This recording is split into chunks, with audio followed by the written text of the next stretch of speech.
ये हमारी सरकार है। पेट्रोल के दाम कम हुए कि नहीं हुए, डीजल के दाम कम हुए कि नहीं हुए, आपका फायदा हुआ कि नहीं हुआ।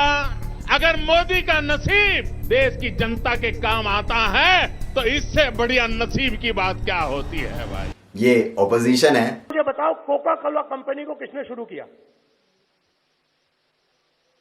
कौन था ये? कोई जानता है? मैं आपको बताता हूं कौन था। कोका कोला कंपनी को शुरू करने वाला एक शिकंजी बेचने वाला व्यक्ति था। और ये ऑपोजिशन की फाड़ी हो रही है।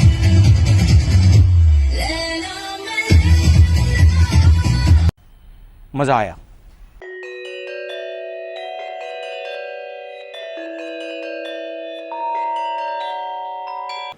भारत में पेट्रोल और डीजल के दाम रिकॉर्ड तोड़ रहे हैं। देश भर में हाहाकार मचा हुआ है और सोशल मीडिया में तो कुछ ज्यादा ही मचा हुआ है। और मोदी जी ने सारा इल्जाम कांग्रेस पार्टी पे डाल दिया है। अब जो बीजेपी गवर्नमेंट ये नारा लेके आई थी कि बहुत हो गया पेट्रोल और डीजल की मार, अब की बार मोदी सरकार वो ये सारा इल्जाम कांग्रेस पार्टी पे कैसे डाल सकती है?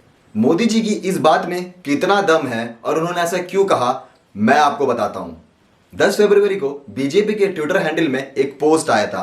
पोस्ट में लिखा था कि अगर पिछली गवर्नमेंट यानी मनमोहन सिंह की गवर्नमेंट ने अगर 1,30,000 करोड़ का ऑयल बॉन्ड का पेमेंट अगर किया होता तो आज आम जनता पे इतना बोझ ना बनता। अब ये ऑयल बॉन्ड का क्या फंडा है, आइए मैं आपको समझाता हूं। सन 2005 में भारत सरकार ने आरबीआई के नियमों के अतिरिक्त ही ऑयल कंपनीज को बॉन्ड्स के तौर पे पेमेंट करने लगी, यानी कि कुछ स्पेसिफाइड टाइम के बाद पेमेंट भारत सरकार आपको कर देगी। और ऑयल कंपनीज भी चाहे तो इस बॉन्ड्स का इस्तेमाल फर्दर पेमेंट करने के लिए इस्तेमाल कर सकती है। ऑफर अच्छा था और ऑयल कंपनीज को मानना ही था। लेकिन ये वो टाइम था जब ऑयल पे सब्सिडी मिलती थी, भारत सरकार ऑयल के प्राइसेस को तय करती थी। इस तरह से 2005 और 2009 के बीच में भारत सरकार ने कुल 4 लाख करोड़ का ऑयल बॉन्ड इशू किया। अब 2008 में डिप्रेशन आ गया, यानी कि आर्थिक मंदी, ऑयल कंपनीज के पास पैसे कम थे और भारत सरकार गई फंस। अब 2010 में भारत सरकार ने बॉन्ड्स इशू करना बंद कर दिया।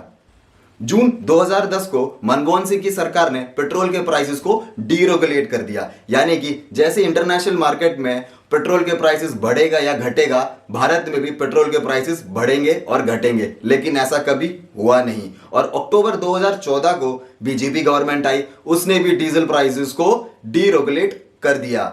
अब जो बॉन्ड 2005 और 2009 में इशू किए गए उसकी मैच्योरिटी 2022 और 2026 को होने वाली है, जिसकी टोटल वैल्यू 1,30,000 करोड़ है, जो कि बीजेपी के ट्विटर हैंडल में भी कहा गया था। मोदी सरकार ने अब तक 35,000 करोड़ का पेमेंट और इंटरेस्ट पूरा कर चुका है। अब 2019 से 2024 तक भारत सरकार को 41,500 करोड़ का पेमेंट करना है। सिर्फ 2021 में ही 10,000 करोड़ का पेमेंट करना है, जिसमें 2 ऑयल बॉन्ड्स बाकी है। अब सवाल ये उठता है, जब पेट्रोल और डीजल के प्राइसेस डीरेगुलेट हैं, तो जब इंटरनेशनल मार्केट में प्राइसेस घट रहे थे तो भारत में प्राइसेस क्यों नहीं घटे? क्यों? टैक्सेस। हाल ही में सेंट्रल गवर्नमेंट ने सेंट्रल एक्साइज ड्यूटी और स्टेट ने वैट को बढ़ा दिया, यानी कि जब इंटरनेशनल मार्केट में प्राइसेस घट रहे थे तो भारत में प्राइसेस बढ़ रहे थे। डीरेगुलेशन का कोई फायदा नहीं हुआ, यानी कि सीधे सीधे ये एक वन साइडेड डीरेगुलेशन है। सरकार अलग तरीके से अपने ही तरीके से प्राइसेस को कंट्रोल कर रही है।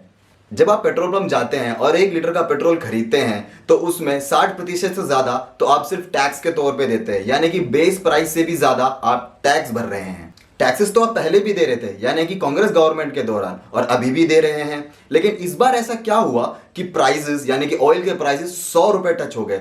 इसका मेन कारण कोरोना पैंडेमिक को जाता है, यानी कि लॉकडाउन के दौरान ऑयल की खपत कम हो गई और ओपेक यानी कि organization of petroleum exporting countries ने प्रोडक्शन को कम कर दिया। अब law of demand and supply कहता है कि जब डिमांड ज्यादा हो और सप्लाई कम हो तो प्राइसेस शूट कर जाएंगे, यानी कि अभी पैंडेमिक का असर कम हो गया है, लोग वापस से बाहर निकल रहे हैं, ऑयल की डिमांड बढ़ती जा रही है और क्योंकि प्रोडक्शन पहले से कम हुआ है तो इंटरनेशनल प्राइसेस शूट कर गए। पार्टीज कोई भी आए, भुगतना आम जनता को ही पड़ता है। आखिरकार टैक्सेस तो गवर्नमेंट लेगी ही, फंडिंग तो उनको चाहिए ही चाहिए। रफाइल जैसे बड़ी बड़ी जेट्स कहां से आएंगी? इन्हीं सब टैक्सेस के थ्रू आएगी, वैट के थ्रू आएगी। इन सब के बीच में एक इंटरेस्टिंग केस आया। नेपाल बॉर्डर के आसपास के लोगों ने नेपाल जाके पेट्रोल को स्मगल करने लग गए, क्योंकि वहां पे पेट्रोल के दाम इंडियन रुपीस के हिसाब से 68 रुपीज है। अच्छा खासा मार्जिन था। आखिरकार हम हैं जुगाड़ू इंडियंस।